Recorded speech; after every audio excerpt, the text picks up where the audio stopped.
थोडस माझ्या नातेवाईकामध्ये आज 10वं होतं, तिकडे गंगेवर जावं लागलं, त्यामुळे थोडासा उशीर झाला.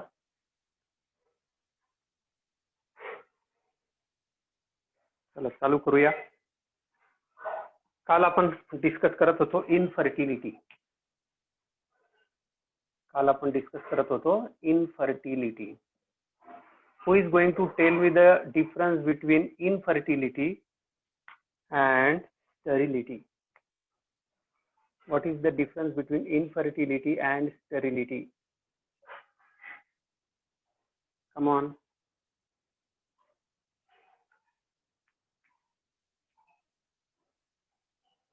Come on. Bola. What is the difference between infertility and sterility?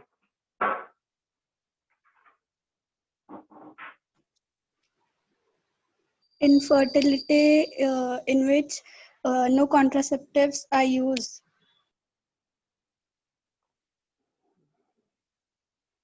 कोशिश करो भाई, कोशिश करो. कोशिश करने वालों की कभी हार नहीं होती. जॉइन करा कोशिश ना. करो. रेखाला जॉइन करा ना. रेखा आलेली नाही अजून.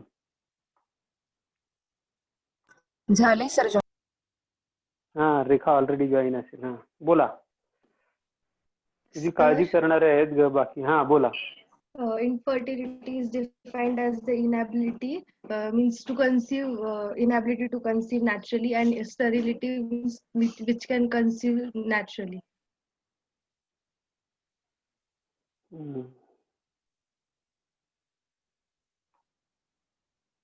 कोण सांगता आणखी? Anyone else?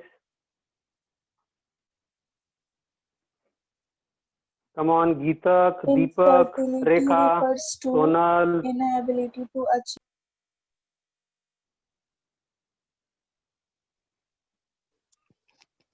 हे बघा, स्टेरिलिटी असा जर समजा क्वेश्चन आला तर तुम्हाला करता आला पाहिजे. असं क्वेश्चन समजला पाहिजे. द डिफरन्स बेसिक आहे बघा, एकदम बेसिक क्वेश्चन होता. स्टेरिलिटी मीन्स काय म्हणू त्याला, unable to reproduce. Sterility can be मतलब काय म्हणूया त्याला, नॅचरल पण असू शकते. Sterility can be natural. आता किंवा कॅन बी फिजिओलॉजिकल. मुद्दाम मी ही टर्म तुम्हाला एक्सप्लेन करण्यासाठी घेतली आणि मुद्दाम हा क्वेश्चन विचारला. स्टेरिलिटी, आता तुम्हीच विचार करा, before sexual maturity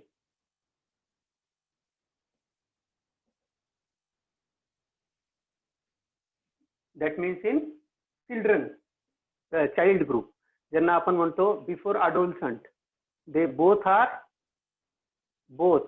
male and female are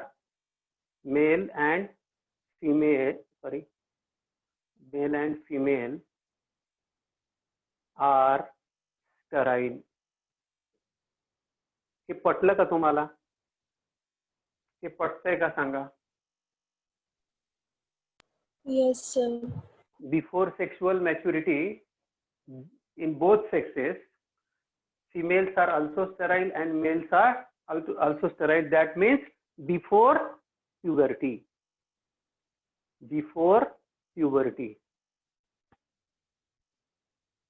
It is natural or artificial? Obviously it is natural. It is physiological. Are you getting समजताय sterility? If म्हणजे 12 वर्षाच्या आतली फिमेल आहे आणि 14 वर्षाच्या आतला मेल आहे, त्यांच्यामध्ये अजून सेक्शुअल मॅच्युरिटी आली नाही, even if doing the natural intercourse they cannot conceive, that girl cannot conceive. म्हणजे ही गोष्ट काय झाली, दिस इज फिजिओलॉजिकल. दुसरा एक टॉपिक येऊ शकतो, physiological sterility in females.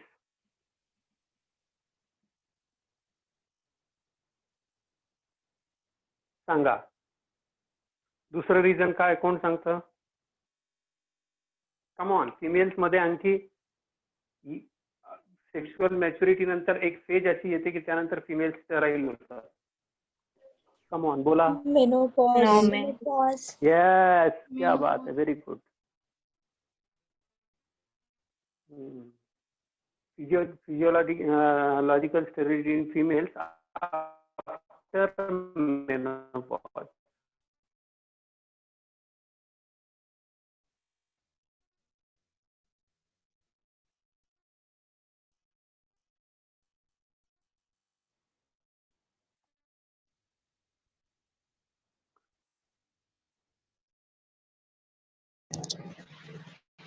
Video pause.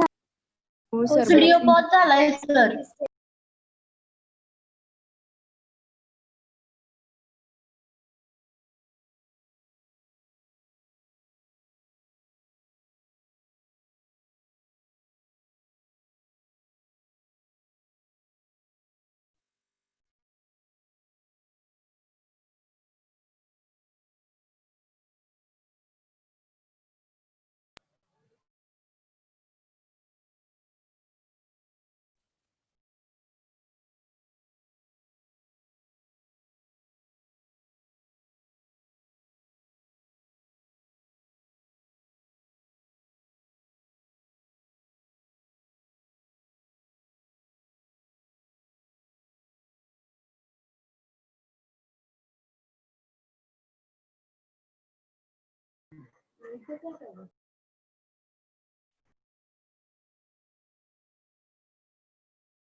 Hello, आवाज येतोय का मुलांना? बघा ना, सर ब्लॅक डिस्कनेक्ट झालाय. सर आवाज येतो, फक्त ब्लॅक स्क्रीन हॅलो. दिसते.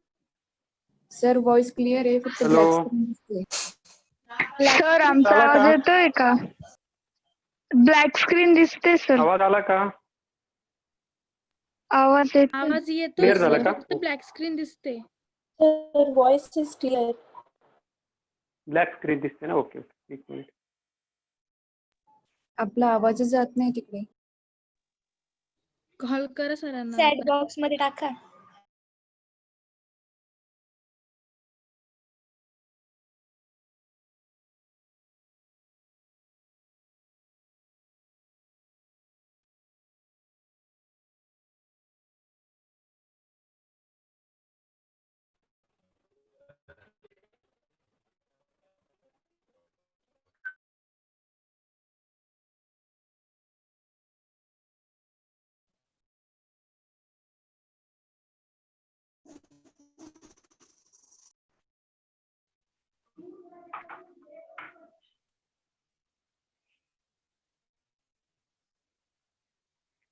Not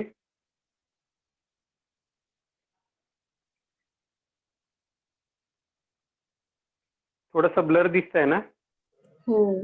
Oh, sir. ओके. तुम्ही सर तिथे बोर्डवर लिहिलेलं तुमची बँडविड्थ लो आहे. काय झालं? तुमचा bandwidth बोर्ड थोडा छोटा दिसतोय का? हो सर. ओके ओके, होईल क्लिअर. 2 मिनिट. थोडंसं काय आहे, शनिवारी थोडा नेटवर्कचा इश्यू असतो, जिथून सर येतं ना आपलं हँडरायटिंग मोठी कनेक्शन. काढा थोडी.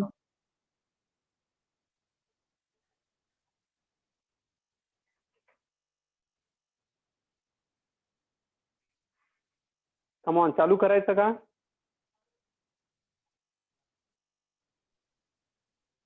Can we start lecture? Yes sir. Yes. Yes, sir.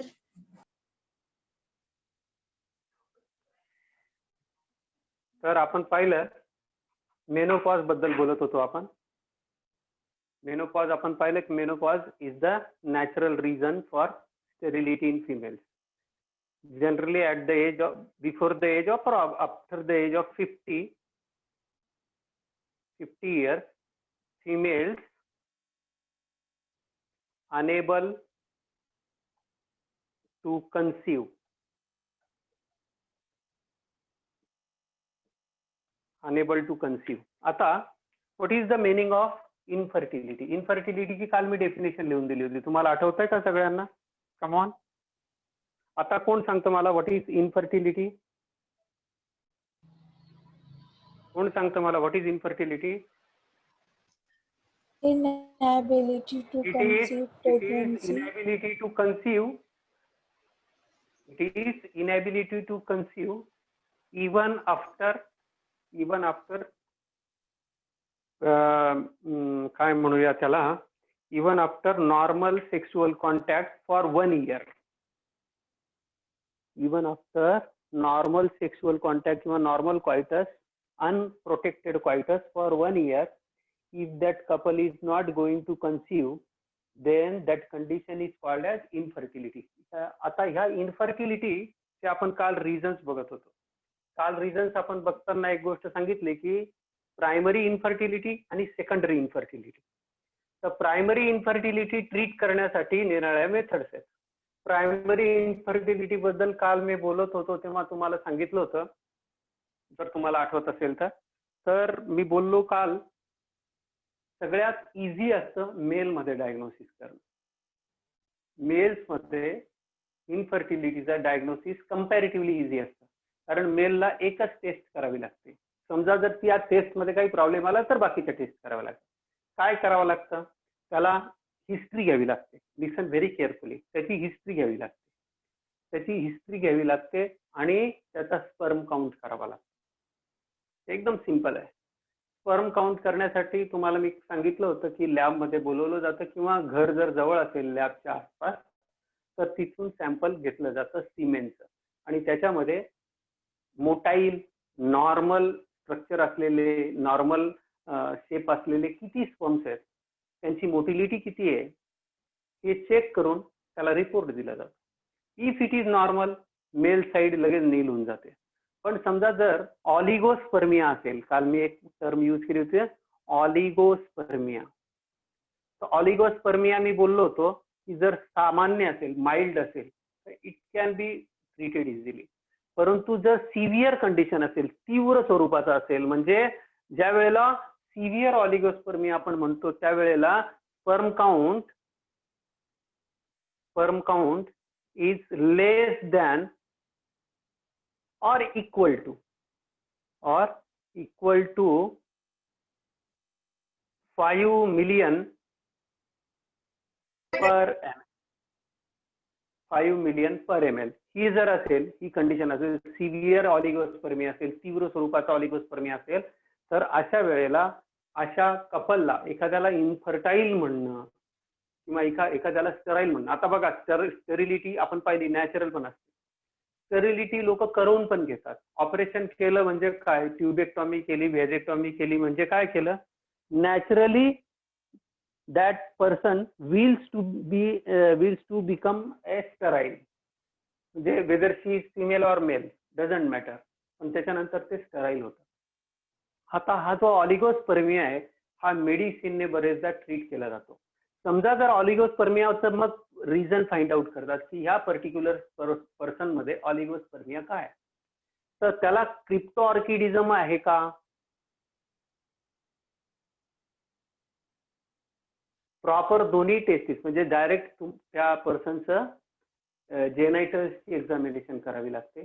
त्यावेळेला त्याला क्रिप्टोऑर्किडिझम तर नाही, त्याच्या टेस्टिस प्रॉपर डिसेंड झालेले आहेत काय हे पहिले चेक करतात. आणि तुम्हाला एक एक्झाम्पल देऊन तुम्हाला ही गोष्ट क्लिअर करतो. Long back I was in contact with A renowned gynaecologist. त्या गायनेकोलॉजिस्टने मला त्याच्या क्लिनिकमध्ये घडलेला एक किस्सा सांगितला होता रिगार्डिंग दिस क्रिप्टोऑर्किडिझम. त्याने सांगितलं की 3 वर्ष लग्नाला झाले पण आम्हाला मूलबाळ होत नाही, म्हणून एक कपल माझ्याकडे आलं. त्या कपलला मी विचारलं की तुमचं प्रॉपर इंटरकोर्स प्रॉपर होतो का? त्याने सांगितलं होतो. आणि त्याचा स्पर्म काउंट केला तर तो ऑलिगोस्पर्मिया मध्ये निघाला. मॉडरेट असला तरी सुद्धा इन्फर्टिलिटी होऊ शकते. तर मॉडरेट काउंट होता त्याचा लेस दॅन 60 मिलियन स्पर्म्स होते त्याच्या पर ml. मग मी विचार केला की असं काय आहे. तर त्या पर्सनला मी त्या फिमेलची तपासणी केली. त्या फिमेलला काही प्रॉब्लेम नव्हता. Her cycle was normal, everything normal असं त्या डॉक्टरने मला सांगितलं. मग म्हटलं, ते मला बोलले की मी त्या मेलची तपासणी करायला जेव्हा त्याला टेबलावर घेतलं and I found that his inner wears are काय म्हणू त्याला व्हेरी काय म्हणू इतके टाईट होते. Underwears were very much tight. आणि त्याच्यामुळे त्याचे जे टेस्टीज होत्या they were very close to the body. त्यामुळे स्पर्म प्रोडक्शन हॅम्पर होत होतं हे त्याच्या लक्षात येत नव्हतं. काही लोकांना खूप अंडरविअर किंवा अंडरगार्मेंट्स खूप टाईट वापरण्याची सवय. बघा किती छोटंसं रिझन होतं. आणि in next 2-3 months that person came and again that doctor done his sperm count and sperm examination. It was absolutely normal. Just doctor suggested that wear the loose undergarment. That's all. किती छोटीशी treatment असते. आता Bing ए biology student मला एका झटक्यात कळलं की किती सोपी गोष्ट होती. पण त्याला बाकीच्या बऱ्याचशा डॉक्टरांनी तोपर्यंत हजारो रुपयाची औषधं दिली होते. काय काय विचारात होऊन आला होता काय. बट द रिझन त्यामुळे जो डॉक्टर बनतो त्या डॉक्टर बनताना त्याला ह्या सगळ्या गोष्टींचा विचार करावा लागतो. त्याला छोट्या छोट्या गोष्टी कळल्या पाहिजे.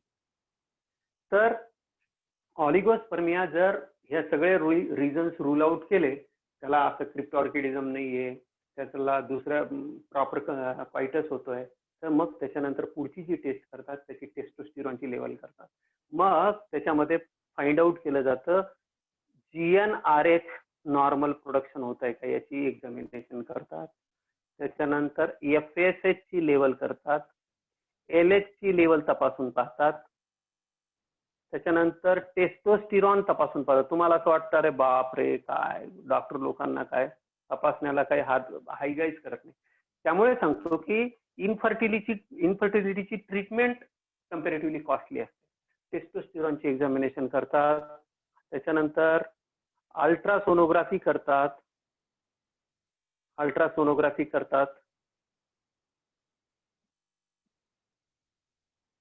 ट्रॅक्ट प्रॉपर आहे का, ट्रॅक्ट नॉर्मल आहे का, सगळ्या ठिकाणी बरोबर येत आहे का, इजॅक्युलेशन बरोबर होत आहे का, हे सगळे रिझन्स फाइंड आउट केले जातात.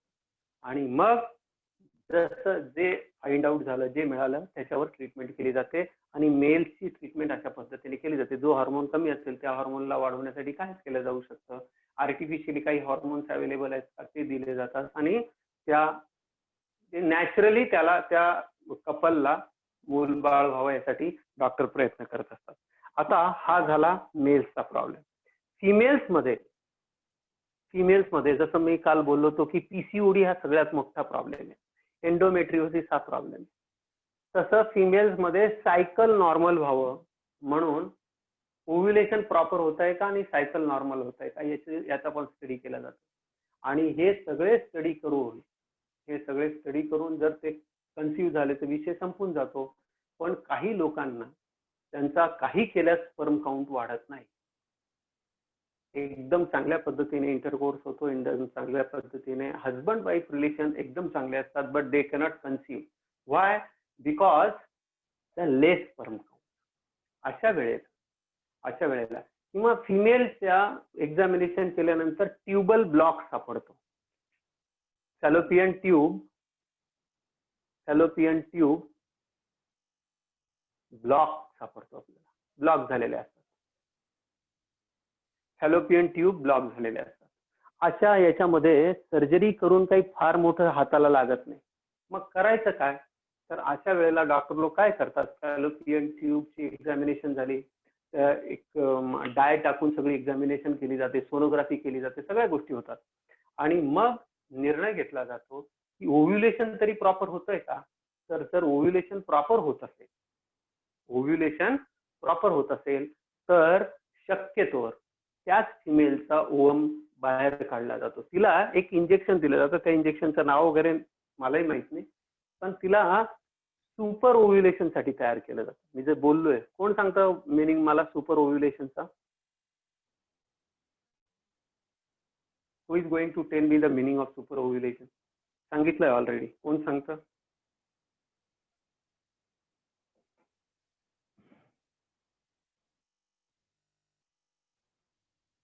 आता सुपर ओव्ह्युलेशन केलं तर काय होतं? Women releasing more than one eggs. More than one ovum, more than one ovum or secondary oocytes are released. Secondary oocytes are released. Oocytes are released during ovulation. आता याच्यामुळे काय होतं, तुम्ही जर समजा एकच जर घेतला आणि तो फर्टिलाइज नाही झाला, हे कशासाठी केलं जातं? इन व्हिट्रो फर्टिलायझेशन साठी. कशासाठी केलं जातं? In vitro fertilization. आता समजा हजबंड नॉर्मल आहे, त्याच्या स्पर्म काउंट नॉर्मल आहे, त्याचे स्पर्म्स नॉर्मल आहे, पण प्रॉब्लेम फिमेलमध्ये त्यावेळेला अशा फिमेलला फॉलिकल स्टिम्युलेटिंग हॉर्मोनचे जास्त इंजेक्शन देऊन किंवा जास्त डोस देऊन त्याला सुपर ओव्ह्युलेशन केलं जातं. आणि ते ओव्ह्युलेशन झालं की त्याच्यातनं डॉक्टर लोक आर्टिफिशियली अब्डोमेन मधून स्कोप टाकून जेवढे ओवा जमा करता येते दोन्ही बाजूला तेवढे ओवम जमा करतात आणि जमा केल्यानंतर डिशमध्ये घेतात आणि तिथे कपॅसिटेशनसाठी, लिसन व्हेरी केअरफुली, कपॅसिटेशनसाठी एका फ्लुइडमध्ये हे स्पर्म्स सगळे रिलीज केले जातात. आणि हे स्पर्म्स रिलीज केल्यानंतर लॅबमध्ये बाहेरच फर्टिलायझेशन घडवून आणलं जातं. That is called as in vitro fertilization. येत आहे का लक्षात? त्या डिश मध्ये नॅचरल फर्टिलायझेशन घडवून दिलं जातं आणि ती डिश अशा पद्धतीने इतक्या टेम्परेचरवर अशा कंडिशन मध्ये मेंटेन केलेली असते as it is in the female reproductive tract. दुर्दैवाने आजही माणूस जरी एवढी प्रगती करू शकलाय तरी आज आर्टिफिशियल युटेरस बनवू शकलेला नाही. सगळ्यांनी ही गोष्ट लक्षात ठेवा. यालाच आपण म्हणतो टेस्ट ट्यूब बेबी. यालाच आपण वर्ड काय यूज करतो? Test tube baby. आता आपल्याला असं वाटतं, बऱ्याच लोकांना, बऱ्याच मुलांना हा गैरसमज असतो. टेस्ट ट्यूब बेबी म्हणजे काय?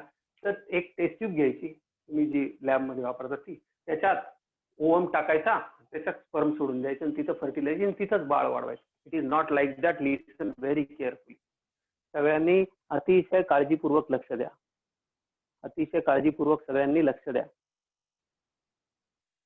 टेस्ट ट्यूब बेबीचा अर्थ असा नाहीये की ते टेस्ट ट्यूब घेतली आणि त्याच्यामध्ये फर्टिलायझेशन झालं. एक प्रॉपर पेट्री डिश सारखी डिश असते, त्या डिश मध्ये हे स्पर्म्स फ्रीली मूव्ह करत जातात. नॅचरल जे जे प्रोसेसेस आपण पाहिलं की एंट्री ऑफ द स्पर्म, हे सगळं नॅचरल केलं जातं. फक्त आर्टिफिशियल मीडियम त्याला प्रोव्हाइड केलं. कारण कपॅसिटेशन जे व्हजायनाच्या आत टोटल रिप्रोडक्टिव्ह ट्रॅक्ट मध्ये जे कपॅसिटेशन होतं ते बाहेर घडवून आणलं जातं. कपॅसिटेशन काय? It is the removal of extra layer on the which are present on the surface of or head of the sperm. ते सगळे रिमूव्ह केले जातात आर्टिफिशियली आणि ते असे स्पर्म प्रॉपरली पेनिट्रेट करतात. एक स्पर्म प्रॉपरली पेनिट्रेट करतो आणि तो एकदा त्या फर्टिलायझेशन झालं की त्याला क्लोज ऑब्झर्वेशन मध्ये ठेवलं जातं आणि 8 सेल्ड स्ट्रक्चर होईपर्यंत बाहेर ठेवतात. किती सेल्ड? 8 सेल्ड स्ट्रक्चर होईपर्यंत एकदम क्लोज ऑब्झर्वेशन मध्ये असतं. आणि 8 सेल्ड स्ट्रक्चर तयार झालं की then it is transferred in fallopian tube.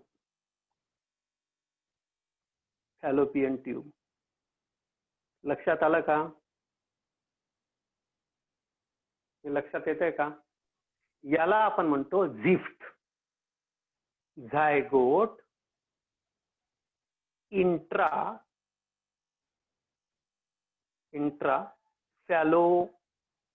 Fallopian transfer.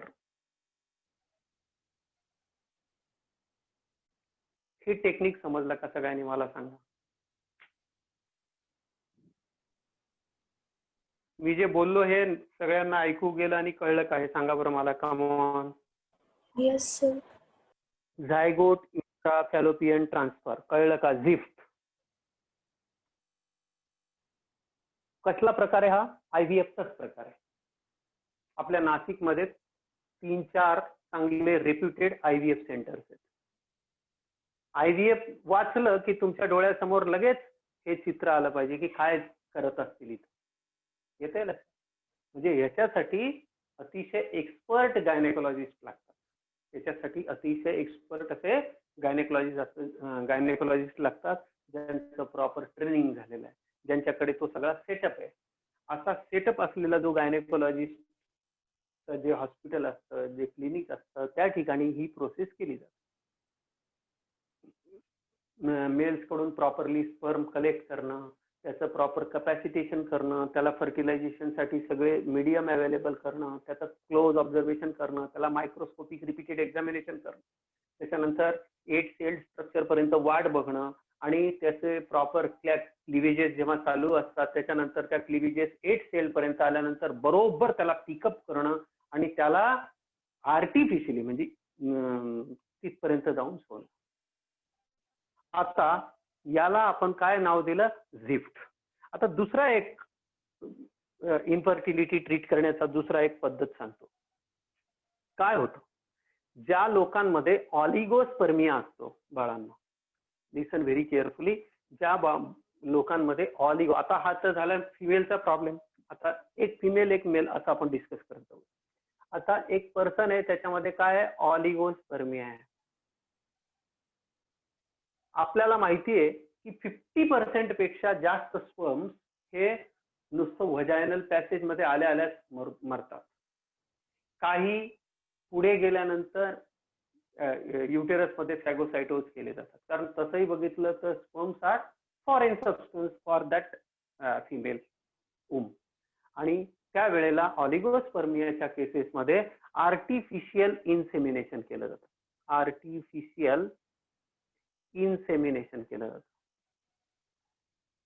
माझा एक मित्र आहे, हा त्याचा एक्सपर्ट आहे याचा. आर्टिफिशियल इन्सेमिनेशन काय करायचं असतं?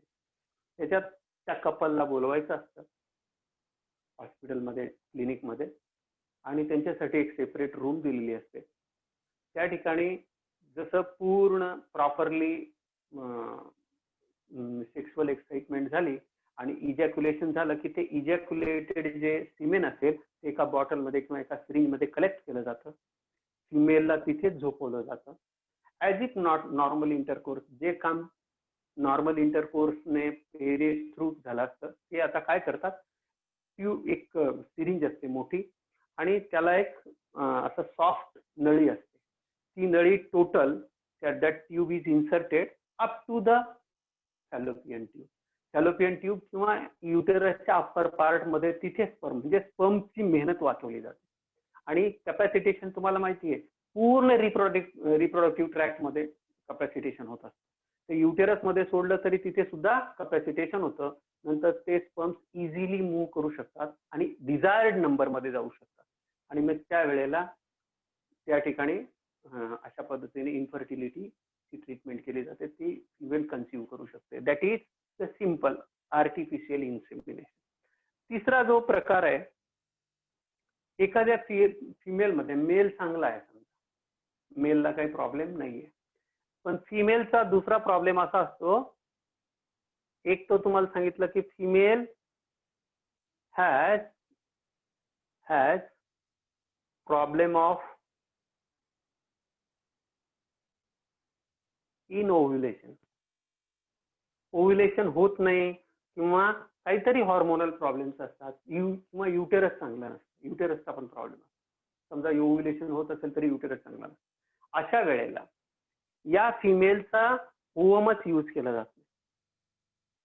या फिमेलचा ओव्हमच यूज केला जातो. या फिमेलचा या फिमेलचा ओव्हम न घेता दुसरी ओव्हम डोनेट करणारी जी फिमेल असते तिच्याकडून तो ओव्हम घेतला जातो. तो ओव्हम आणि तिच्या हजबंडचं स्पर्म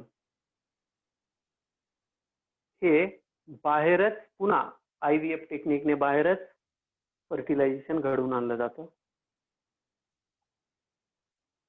आणि नंतर त्याला इम्प्लांटेशन केलं जातं.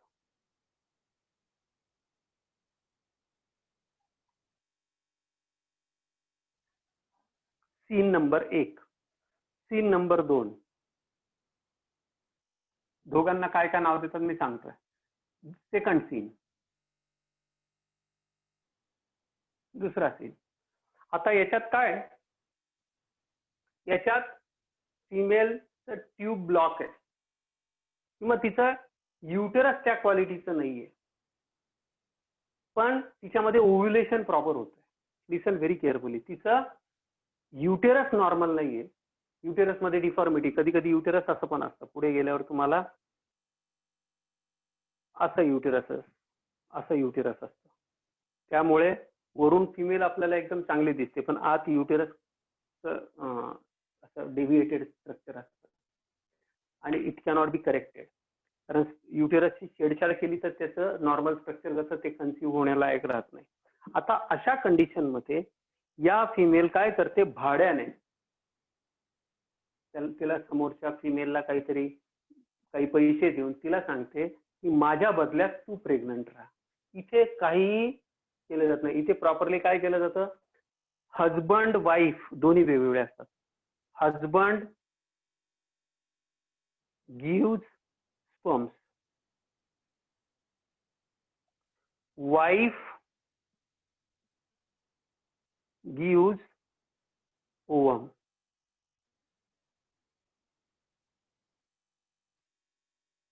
These both structures, both the gametes undergo IVF.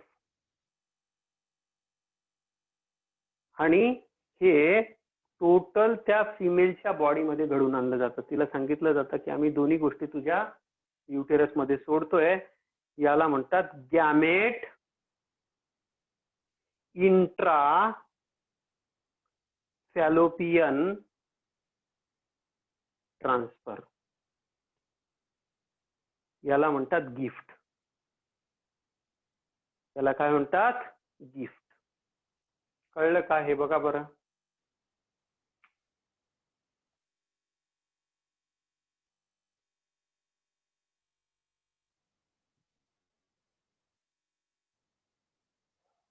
हे कळतंय का तुम्हाला बाळांनो? हे कळतंय का? हा Yes, sir. Scene, second scene कळला का? याच्यात हजबंड वाईफ ज्यांना मूलबाळ झालं पाहिजे अशी इच्छा आहे, परंतु त्याच्यामध्ये फिमेल मध्ये पती पत्नीचं एकदम चांगलं प्रेम आहे, पण तिच्यात प्रॉब्लेम असल्यामुळे पतीने काय केलं, एका दुसऱ्या फिमेलचं युटेरस एक प्रकारचं भाड्याने घेतलं. तिने काय डोनेट केलं, ओव्हम. त्याने काय डोनेट केले, स्पर्म्स. काय घडून आणलं, काय घडवायचं का, तर नॅचरल फर्टिलायझेशन घडवायचं. हे गॅमेट ट्रान्सफर केले जातात तिसऱ्या फिमेलच्या बॉडीमध्ये. That is called as gamete intra fallopian transfer. Gift आणि झिफ्ट फरक समजून घ्या. झिफ्ट मध्ये झायगोट ट्रान्सफर केला जातो, गिफ्ट मध्ये गॅमेट ट्रान्सफर केले जातात. हे जर दोन्ही कंडिशन्स कळल्या असतील तर ही कंडिशन काय ती एकदा सांग. आता female has problem of ovulation. आता इथे डायरेक्ट डोनर फिमेल असते. डोनर फिमेल काय करते, donor female gives her ovum. इथे मात्र कन्सेंट लागते. इथे प्रॉपर सगळ्यांचा अंडरस्टँडिंग लागतं. इथं त्या फिमेलने स्वतःचा ओव्हम दिला. जनरली क्लोज रिलेटिव्ह वगैरे असतात तेच हे काम करतात आणि ती ओव्हम देते. या माणसाचा स्पर्म असतो. बाकी तिचं जर युटेरस नॉर्मल असेल तर हे सगळं पुन्हा याच पद्धतीने गिफ्ट पद्धतीने तिच्या बॉडीमध्ये केलं जातं ट्रान्सफर. तिथे नॅचरल फर्टिलायझेशन होतं आणि she conceive. This is another method to treat infertility. This is another method to treat infertility. I think हे सगळं तुम्हाला समजतंय. झिफ्ट समजतंय, गिफ्ट समजतंय, IVF समजतंय. आता एखादी कंडिशन आणखी आहे का ती आपण डिस्कस करूया. आता हे सगळे प्रॉब्लेम्स आपल्याला कळले. आता एखाद्यामध्ये सिव्हिअर ऑलिगोस्पर्मिया आहे किंवा अझूस्पर्मिया आहे. तिसरी कंडिशन नीट लक्षात घ्या. त्या पर्सनला, त्या मेलला अझूस्पर्मियाचा प्रॉब्लेम, अझूस्पर्मिया और सिव्हिअर ऑलिगोस्पर्मिया, स्पर्म बनतच नाहीये.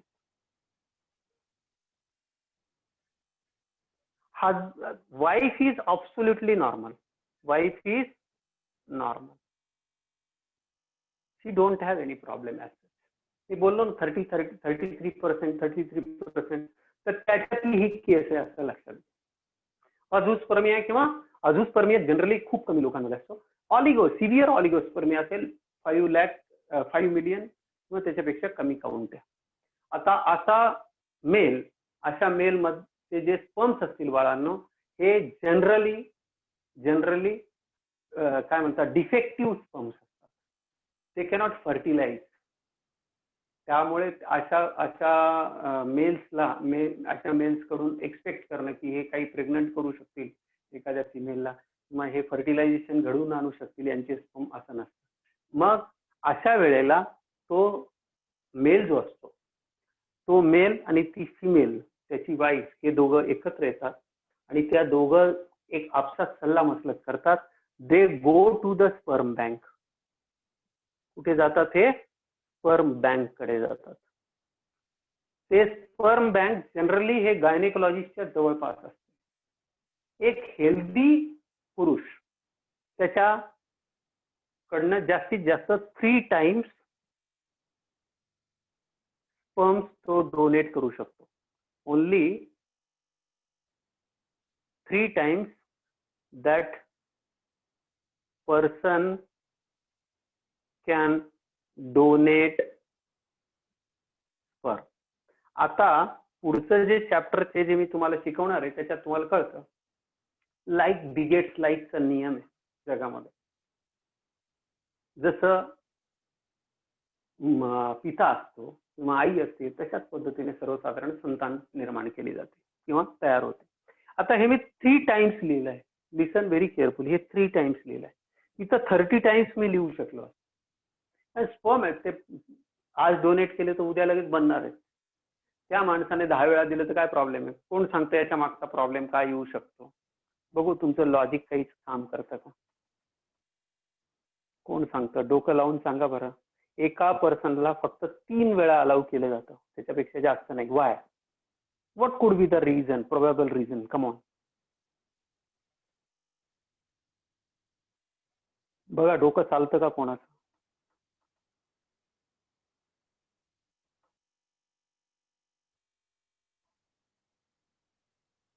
सांगू? मी सांगू का?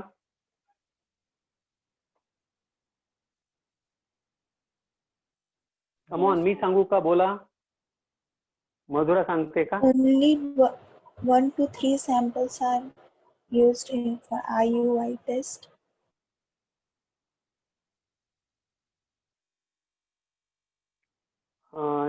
मेरे समझ में नहीं आया तुमने जो बताया बेटा अनन्या.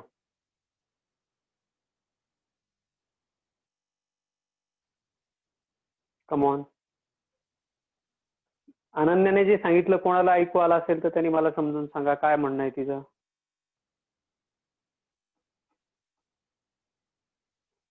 श्रुती, तू खूप छान MCQ सॉल्व्ह केले होते बरं का. सगळ्यात कमी निगेटिव्ह मार्किंग श्रुतीचं होतं. लक्ष द्या. काय होईल तुम्हीच विचार करा. एक 5च लोक डोनर आहेत. एक डॉक्टर आहे, त्याच्या स्पर्म बँक मध्ये कंटिन्युअसली 5च लोक येऊन स्पर्म डोनेशन करतात. लिसन व्हेरी केअरफुल. एक प्रॅक्टिकल सीन आपण विचार करू. हे 5 लोक सिमेन आणून डोनेट करतात. आता या फिमेल मध्ये, फिमेल कशी बेटा? नॉर्मल आहे. Listen very carefully. Wife is normal. Her husband is unable to achieve that stage किंवा his sperms are unable to do the fertilization. naturally she has to go or she has to use the donated sperm. येतंय लक्षात? आता अशा 10 females किंवा 15 females एखाद्या डॉक्टरकडे जर treatment घेत असतील, डॉक्टर काय बघेल? त्या पर्सनचा इंटेलेक्ट चांगला आहे, स्पर्म ज्याचे स्पर्म घ्यायचे त्याच्या पण काही कंडिशन असल्या पाहिजे ना. तो डिसीज फ्री आहे, HIV फ्री आहे, हेपेटायटिस बी फ्री आहे, am I right? त्याच्यानंतर त्याला जेनेटिक डिसऑर्डर नाहीये, हेल्दी आहे, इंटेलेक्च्युअली चांगला आहे. हे सगळे अशा पद्धतीचे चांगले स्पर्म्स गोळा केले जातात. Are you getting? समजतंय सगळ्यांना? असे हे सगळे स्पर्म्स गोळा केल्यानंतर समजा एकाच पर्सनचे स्पर्म्स आहेत किंवा जास्तीत जास्त 5 स्पर्म्स आहेत, त्यांना रिपीटेडली त्यांना डॉक्टर त्यांच्याकडून सॅम्पल घेत, होईल काय माहितीये का? जेनेटिक व्हेरिएशन मिळणार नाही. काय मिळणार नाही बाळांनो? जेनेटिक व्हेरिएशन मिळणार नाही. आणि दुसरी गोष्ट, एकाच पर्सन कडून जेव्हा निराळ्या फिमेल्स प्रेग्नंट होतील, व्हेरिएशन न मिळाल्यामुळे ही आपण म्हणतो ना, अरे इधर के सारे बच्चे आपले ही तो बच्चे, एक लीगल इश्यू उभा राहू शकतो. आणि त्याच्यापेक्षा मोठं रिझन आहे की जेनेटिक व्हेरिएबिलिटी आली पाहिजे, वेगवेगळ्या पद्धतीची मुलं तयार झाली पाहिजे, एकाच टाईपचे नाही. त्याच्यामुळे पुढे खूप सोशल इश्यूज तयार होतील, इमोशनल इश्यूज तयार होतील, लीगल इश्यूज तयार होतील. तो तर मुद्दा आहे. पण त्याच्यापेक्षा मोठा इश्यू काय आहे की जेनेटिक व्हेरिएशन्स मिळणार. समजा एखाद्याला डिसीज असेल, एखाद्याला काही जेनेटिक आले, तर डॉक्टर त्याची हिस्ट्री घेईल. परंतु समजा एखादी गोष्ट त्या पर्सनला नाही सांगता आली आणि तो डिसीज असेल, तर जेवढे बाळा होतील सगळ्यांमध्ये तो नॅचरली तो डिसीज येऊ शकतो. येत आहे तुमच्या लक्षात? त्यामुळे वेगवेगळे सॅम्पल्स घ्यावे लागतात आणि 3 पेक्षा जास्त सॅम्पल्स अलाउ केले जातात. Is it clear for everyone? या अशा केसेसमध्ये काय केलं जातं? अशा केसेसमध्ये काय केलं जातं? IUI केलं जातं, intra uterine insemination. Intra uterine insemination.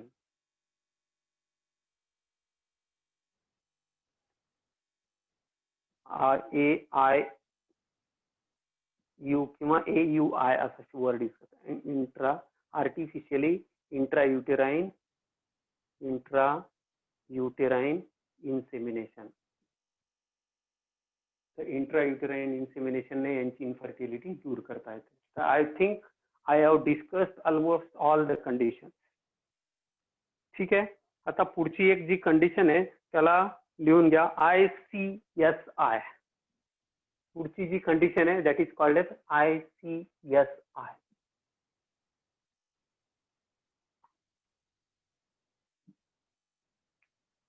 ICSI लिहा. याचा लॉंग फॉर्म पहिल्यांदा लिहून घ्या, intra cytoplasmic sperm injection. Intra cytoplasmic sperm injection.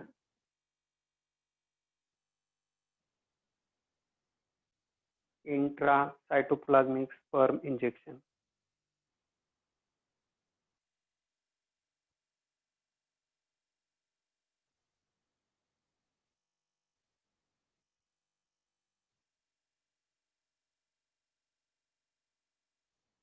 याच्यासाठी भयंकर जबरदस्त असे हुशार डॉक्टर लागतात, भयंकर ट्रेन डॉक्टर, ट्रेन सगळं वेल इक्विप्ड त्याचे क्लिनिक असलं पाहिजे, हॉस्पिटल असलं पाहिजे. याच्यामध्ये काय केलं जातं, डायरेक्टली डॉक्टर, पुढे तुम्हाला परत एकदा बायोटेक्नॉलॉजीमध्ये शिकावं लागणार आहे इंजेक्शन कसं दिलं. तर आपल्याला माहिती ovum is comparatively big structure and sperm is very very minute structure. स्पर्मची साईज आपल्याला माहिती आहे 0. आय थिंक तुम्हाला टेल सकट लेंथ मी 55 मायक्रोमीटर अशी काहीतरी सांगितलेली आहे. आणि ओवम जवळजवळ जर सेकंडरी साईडची साईज असेल, if I am not wrong, 100 micrometre पेक्षा मोठा असतो. आणि याच्यात तर टेल सकटची साईज आहे, टेल जर काढून टाकली तर स्पर्मची साईज अतिशय निग्लिजिबल होऊन जाते. मग अशा वेळेला काय केलं जातं, जो स्पर्म असतो, single sperm, listen very carefully, single sperm microscopic इंजेक्शनने, सिंगल स्पर्म मायक्रोस्कोपिक इंजेक्शनने directly, suppose this is ovum किंवा सेकंडरी oocyte, आणि या सेकंडरी oocyte मध्ये प्रॉपरली, आता मला दाखवणंच भाग आहे, एक सिरिंजने प्रॉपरली निडलने याच्या आत स्पर्म इंजेक्ट केला जातो. हा स्पर्म इंजेक्ट केला जातो आणि इथं फर्टिलायझेशन घडवून आणलं जातं. This is the most advance technique to treat infertility. येतंय लक्षात? याचं फक्त लॉंग फॉर्म लक्षात ठेवा. इंट्रा सायटोप्लाझ्मिक स्पर्मचं इंजेक्शन दिलं जातं. कशाला? ओव्हमला. आणि पुन्हा आता पुढची प्रोसेस तुम्हाला माहिती आहे. पुढची प्रोसेस पुन्हा त्याला 8 सेल्ड स्टेज स्ट्रक्चर पर्यंत ग्रो केलं जातं बाहेरच्या बाहेर. आणि जर समजा इथून मिस झाली ही स्टेज, 16 सेल्स झालं, समजा 16 सेल्ड झाले, तर अशा वेळेला डायरेक्टली त्याला युटेरस मध्ये सोडून दिलं जातं. आता याच्यामध्ये सिंक्रोनायझेशन फार महत्वाचं असतं. काय सिंक्रोनायझेशन असतं? सिंक्रोनायझेशन म्हणजे एका वेळेला घडून. सिंक्रोनायझेशनचा अर्थ असा होतो की त्या फिमेलला, आता ज्याच्यामध्ये ही कंडिशन घडून आणायची आपल्याला, तिचं युटेरस तयार पाहिजे ना, युटेरस तयार पाहिजे ना. म्हणजे तुम्ही आज आपण सगळं हे बोलतोय, प्रॅक्टिकल हे सहज बोलतोय, पण एक गोष्ट लक्षात ठेवा, जी सरोगेट मदर असेल, जिने तिचं युटेरस रेंटने दिलेलं आहे किंवा सांगितलं आहे की ठीक आहे तुमच्या बाळाची मी आई होईल, मला एवढे पैसे द्या, तर तिचं सायकल, तिचं रिप्रोडक्टिव्ह सायकल, त्यावेळेला सगळ्या गोष्टी मॅच होणं, या सगळ्या गोष्टी मॅच कराव्या लागतात डॉक्टरला. आणि ते सगळं मॅचिंग करून मग ते इम्प्लांटेशन केलं जातं. येतंय तुमच्या लक्षात? या सगळ्या टेक्निक्सने इन्फर्टिलिटी ट्रीट केली जाते. तर काय शिकलो, समराईज करूया. काय शिकलो आपण? इन्फर्टिलिटीचा सिम्पलेस्ट वे म्हणजे काय? सगळ्यात आधी पुरुषाने तपासून घेतलं पाहिजे. बरेचदा इन्फर्टिलिटीचं काही कारण नसताना फिमेल्सवर खापरहंडी फोडली जाते. फिमेल्समुळे ते कपल मूलबाळ होत नाहीये असं. But now the science has proved की there can be problem in males as well as in females. हा, ज्या वेळेला मेलने त्याचा पक्का पुरावा दिला, येस बघा माझा हा सिमेन अनालिसिसचा रिपोर्ट, त्याच्यामध्ये सगळ्या गोष्टी ॲब्सोल्युटली नॉर्मल आहेत, आता जो काही प्रश्न असेल तो त्या फिमेलमध्ये बघा तुम्ही, आणि तिच्यामध्ये जर काही प्रॉब्लेम असेल तर तुम्ही तिला ब्लेम करू शकता. म्हणजे ती स्वतः जबाबदार नाही, काही रिप्रोडक्टिव्ह ॲबनॉर्मॅलिटीज असू शकतात, त्यावेळेला तिची ट्रीटमेंट करून तिला तुम्ही कन्सिव्ह करण्यासाठी बघा. आता याला महत्व काय? आपल्याकडे ना लोकांना दुर्दैव आहे भारतात, एखाद्या हजबंड वाईफ कदाचित त्यांना फार मुलाबाळाची गरज पण वाटत नसते, ते नॉर्मली बिचारे त्यांचं जीवन जगत असतील. आता नवीन कपल, आता जे नवीन मुलं आहेत हे लाईफ एन्जॉय करतात, त्यांना मुलं बाळ झालेच पाहिजे असं काही नाही. त्यांना असं वाटतं की आयुष्याच्या 35-40 वर्षाचे आम्ही झालो, व्यवस्थित सगळं झालं, व्यवस्थित पैसा कमावला गेला, करिअर बिरियर सगळं झालं, ते एक चाइल्ड अडॉप्ट करतो, काहीच वाईट नाही, उलट चांगली गोष्ट आहे. पण आपला समाज इतका विचित्र आहे की हा समाज त्या बाईला टोचणी मारतो. मग काय, अरे एवढंच काय, त्या मुलीचे आई वडील जे असतात, तिचे जन्मदाते आई बाप, ते सुद्धा म्हणतात काय जावई बापूंना सांगितलं असतं कुठे तपासून घ्यायला, किंवा तुम्ही दोघं जाऊन आले असते आमच्या गायनेकोलॉजिस्टकडे, ते आमच्या ओळखीचे आमके आहेत, ते त्यांनी. आता हे काय करतायत हे यांनाच माहिती, पण त्यांना इन्सिस्ट केलं की तुमचं स्वतःचं बाळ, तुम्ही नंतर लेट प्रेग्नन्सी झाली तर असं होईल तसं होईल 100 प्रकारची भीती. नो डाऊट ते सत्य, पण जसं एक गोष्ट तुम्हाला सांगतो, जितकी प्रेग्नन्सी लेट होईल तितका जो ओव्हम जो असतो तो प्रॉपर बनत नाही, तेवढे प्रॉब्लेम जास्त येतात. ही गोष्ट लक्षात असू. त्यामुळे प्रेग्नन्सी नेहमी 30 इयर्सच्या आत कम्पॅरेटिव्हली सेफ असतं. सगळ्यात ideal child bearing age group कोणता आहे? फिमेलसाठी सांगतो, 21 ते 25-26 वर्ष आयडियल एज ग्रुप आहे. आणि आणखी अंगापिंडाने चांगली असेल, मजबूत असेल एखादी मुलगी, तिला फार शिकायचं बिकायचं नसेल, फार करिअर नसेल, तर 18 ते 25 हा आयडियल एज ग्रुप आहे, चाइल्ड बिअरिंग एज ग्रुप. त्याच्यानंतर जसं जसं वय वाढतं तसं तसं बाकीच्या ॲबनॉर्मॅलिटीज किंवा बाकीचे फिजिओलॉजिकल पॅथॉलॉजिकल प्रॉब्लेम्स यायला लागतात. आणि त्यावेळेला जे बाळ जन्माला येतात ते बरेचदा डिफेक्टिव्ह असू शकतात, प्रॉब्लेम येऊ शकतो. किंवा ड्युरिंग प्रेग्नन्सी एक्लाम्शिया नावाची एक कंडिशन असते, लिहून ठेवा कुठेतरी, एक्लाम्शिया. या फिमेल्स प्री एक्लाम्प्टिक कंडिशन मध्ये जातात. एक्लाम्शियाचा अर्थ होतो डिलिव्हरीच्या वेळेला अचानक ब्लड प्रेशर वाढणं. इतकं ब्लड प्रेशर वाढतं की यांचं बाळ गर्भातच मरतं आणि स्टिल बर्थ ची कंडिशन येते. म्हणजे 9 महिने ज्या बाळाला सांभाळलं ते बाळ शेवटी मृत जन्माला येतं. मृत बाळ जन्माला येणं याला म्हणतात स्टिल बर्थची कंडिशन. म्हणून ही गोष्ट लक्षात ठेवायची की एक्लाम्शिया हा जसं एज वाढतं त्यांच्यामध्ये हा मोठा problem. Eclampsia means hypertension during last trimester. त्याच्या आधीची कंडिशन प्री एक्लाम्शिया, पायावर सूज येईल. आणि ही कंडिशन एवढी घातक असते बाळांना, इतकी घातक असते की तुम्ही इमॅजिन करू शकत नाही. याच्यात हीच कंडिशन असते जेव्हा डॉक्टर लोक सांगतात एक तर मुलगा वाचेल किंवा बाळ वाचेल किंवा आई वाचेल. इंड्युस्ड प्रेग्नन्सी हे करावं लागतं, काय म्हणतात, इंड्युस्ड डिलिव्हरी करावी लागते, ताबडतोब सीझर करावं लागतं.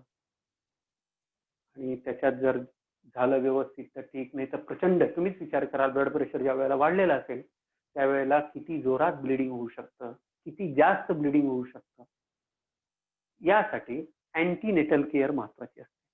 काय आपण शिकलो? रिप्रोडक्टिव्ह हेल्थचं सार जर काढायचं सांगितलं तर आपल्याला काय माहित पाहिजे?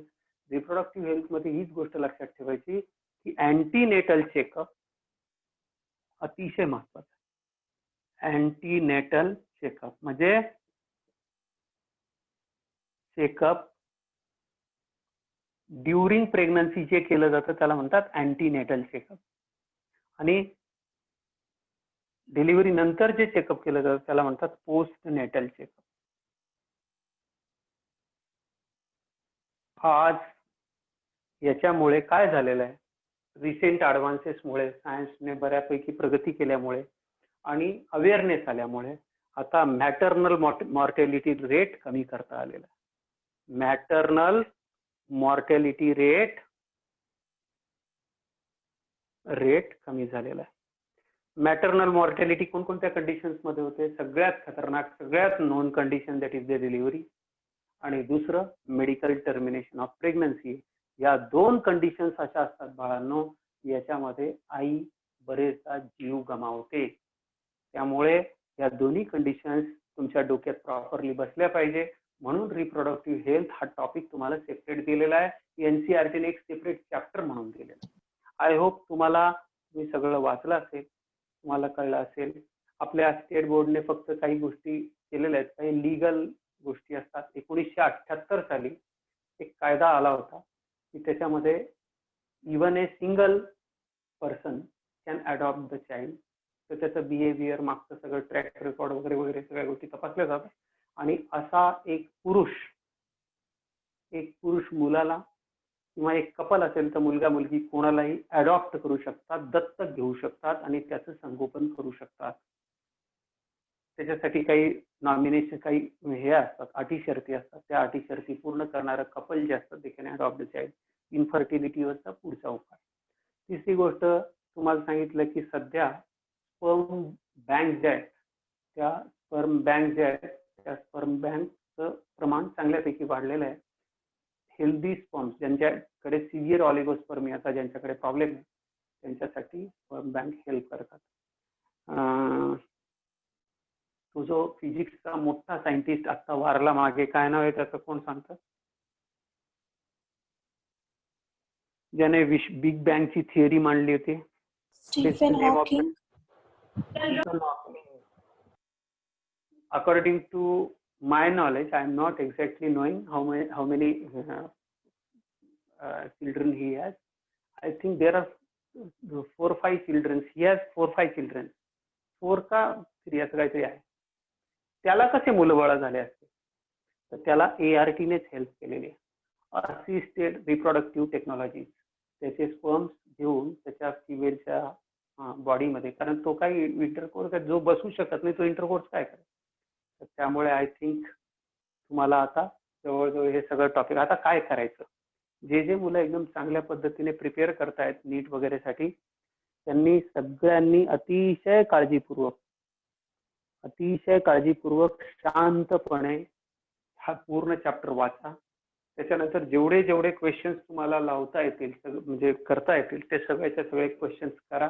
काही प्रॉब्लेम आला तर मला विचारा. पुढचा जो टॉपिक आहे त्याचं जस्ट मी इंट्रोडक्टरी पार्ट तुम्हाला सांगतो आणि मग आपण सोमवारपासून ते चॅप्टर प्रॉपर चालू करूया.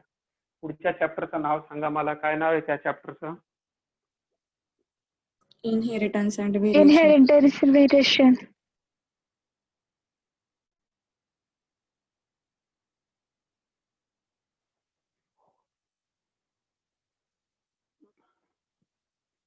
इनहेरिटन्स अँड व्हेरिएशन ना, बरोबर आहे ना?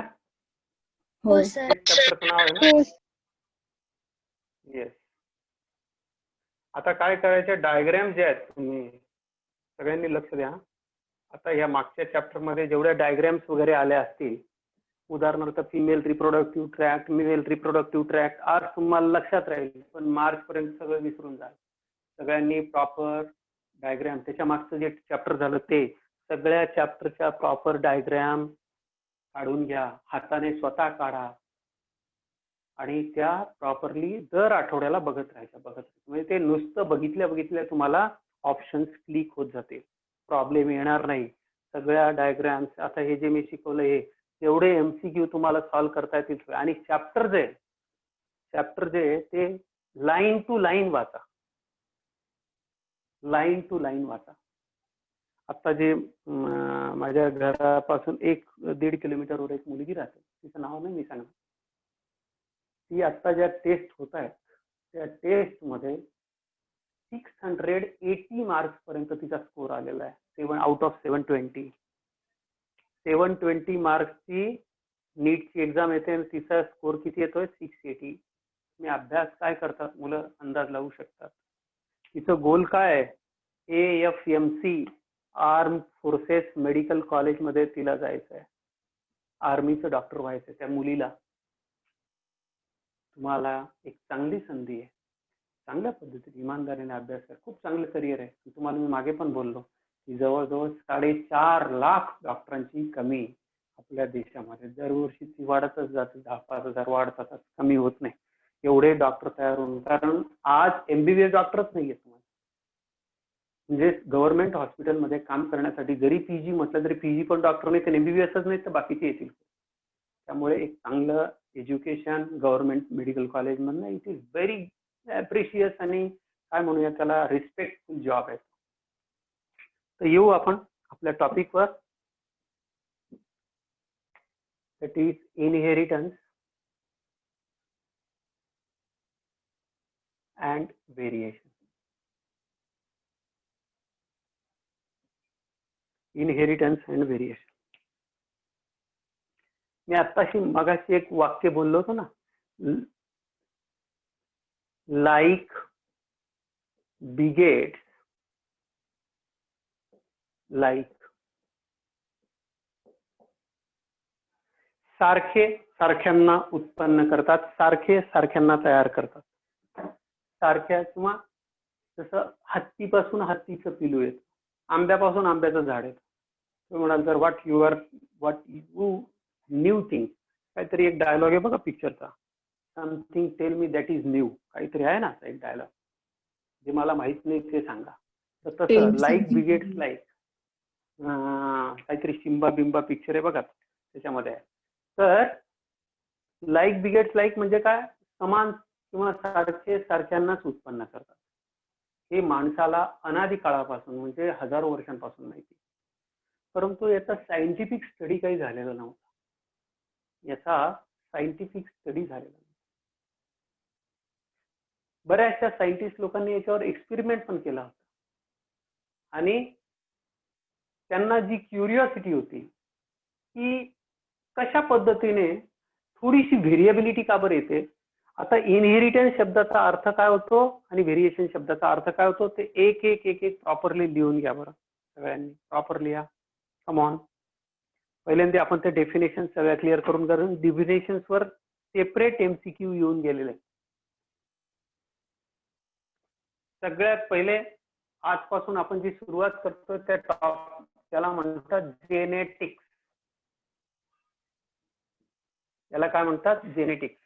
अनुवंशशास्त्र. मराठीत त्याला म्हणतात अनुवंशिकी किंवा अनुवंशशास्त्र. जेनेटिक्सचा अर्थ होतो it is the branch of biology. It is the branch which deals with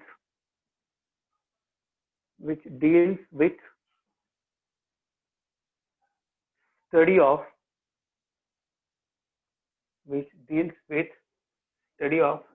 heredity and variations. पुढचा प्रश्न येतो हेरिडिटी काय आहे आणि व्हेरिएशन काय? It is, what is heredity? It is the transmission of characters. Transmission of characters From parents to son. from parent to offspring, from generation to generation. Generation to generation. एका झटक्यात कळलं का सगळ्यांना? हे वाक्य कळलं का? What is heredity? It is the transmission of character. आता कॅरेक्टर्स कसे जातात, काय जातात, कशाला कॅरेक्टर म्हणायचं, काय कॅरेक्टर म्हणण्यासाठी काय हे असलं पाहिजे, सगळ्या गोष्टी आपल्याला इन डिटेल शिकायचं. फक्त आपल्याला आता हेरिडिटी समजून घ्यायचं. It is the transmission of characters from parent to offspring, from generation to generation. This is called as heredity. आता व्हेरिएशन शब्दाचा अर्थ काय होतो? व्हरायटी. व्हेरिएशनचा अर्थ काय घ्यायचा? Variety. It is the difference between offspring and parent. यांच्यामध्ये असलेले जे डिफरन्सेस असतात त्याला म्हणतो आपण व्हेरिएशन. नाव पुढचा एक प्रश्न येतोय, what is inheritance? What is inheritance? Inheritance म्हणजे काय बाळांनो ते लिहून घ्या. Inheritance is nothing. The process of transmission of characters is called as inheritance. It is process of transmission of characters. सगळ्यांना तिन्ही वर्ड कळले का? Come on. सगळ्यांना तिन्ही वर्ड कळले का? बोला बरं. Yes, sir. हो सर. येतंय लक्षात? आता याच्यासाठी बाळांनो सगळ्यांनी सगळ्या पद्धतीने प्रयत्न, आपल्याला थोडंसं हिस्टॉरिकल बॅकग्राऊंड वगैरे वगैरे सगळ्या गोष्टी शिकायच्या आहेत.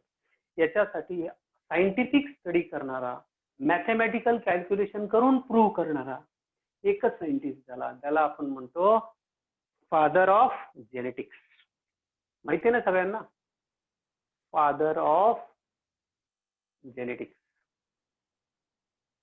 जगातला फार थोडे दुर्दैवी शास्त्रज्ञ आहेत, त्यांच्यातला हा एक फादर ऑफ जेनेटिक्स. काय नाव आहे त्याचं? बोला. George Mendel. Gregor John Mendel. Gregor Johan Mendel. He is the father of genetics. आणि हा दुर्दैवी सायंटिस्ट एवढ्यासाठी म्हणतो मी की his work remained unnoticed till his life. जोपर्यंत हा जिवंत होता त्याच्या कामाकडे पूर्ण दुर्लक्ष केलं सगळ्या जगाने, कोणीच त्याचं नोटीस केलं नाही. आणि एवढा महान शास्त्रज्ञ, तो किती महान होता हे पुढच्या लेक्चर्स मध्ये तुम्हाला कळेल. हा एवढा महान सायंटिस्ट ज्याला आज आपण फादर ऑफ जेनेटिक्स म्हणतो, त्याचं काम, तो बिचारा विदाऊट एनी काय म्हणतो, ऍज ए सायंटिस्ट म्हणून त्याला जे रेकॉग्निशन मिळालं पाहिजे होतं, ऍज ए सायंटिस्ट म्हणून ज्याला जो ऑनर मिळाला पाहिजे होता, सन्मान मिळाला पाहिजे होता, त्याला एक रिस्पेक्टफुल लाईफ, प्राइजेस मिळाले पाहिजे होते, ते काहीही मिळालं गेलं. म्हणून मी त्याला दुर्दैवी असा शब्द, अनफॉर्च्युनेट सायंटिस्ट असं म्हणतो. त्याचं कारण असं आहे की त्याचं कामच आयुष्यभर नोटीस केलं गेलं नाही. नंतर त्याला भरपूर सारं. आज तर तो ज्या ठिकाणी जन्माला आला होता, जिथे तो राहिला होता, ते सगळ्या गोष्टी म्युझियम मध्ये कन्वर्ट झालेल्या, एक मोठमोठं स्मारक तयार झालेलं आहे, मेमोरेबल प्लेस झालेले आहेत ते.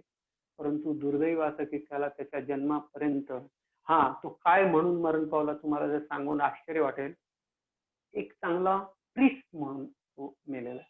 एक चांगला प्रिस्ट मानला गेला. काय मानला गेला बाळांनो? प्रिस्ट मानला गेला. रेप्युटेड प्रिस्ट म्हणून, चांगला प्रिस्ट म्हणून त्याला मान्यता मिळाली, पण त्याला एक सायंटिस्ट म्हणून रेकॉग्निशन मिळालं नाही. तर का मिळालं नाही? त्याने पायसम सटायवम जे सॅम्पल म्हणून प्लांट यूज केलं, त्याच्यावर जे 8-10 कॅरेक्टर्स त्याने बघितले, कशा पद्धतीने त्याने क्रॉसेस केले, कशाला म्हणतात नॉर्मल क्रॉस, कशाला म्हणतात dihybrid cross, monohybrid cross, trihybrid cross, कोणकोणते कॅरेक्टर्स असतात, कसे जातात, सगळ्या गोष्टी त्या थोडंसं मॅथमॅटिकल अप्रोच मला या चॅप्टरसाठी लागणार आहे. तर तुम्ही पुढच्या वेळेला जेव्हा आपण सोमवारी येऊ त्यावेळेला तुम्ही कमीत कमी 2-3 पानं वाचून या. ते नाही कळलं तर मी सांगणारच आहे, परंतु तुम्ही वाचून याल अशी अपेक्षा करतो आणि आपण या ठिकाणी थांबतोय. थँक्यू.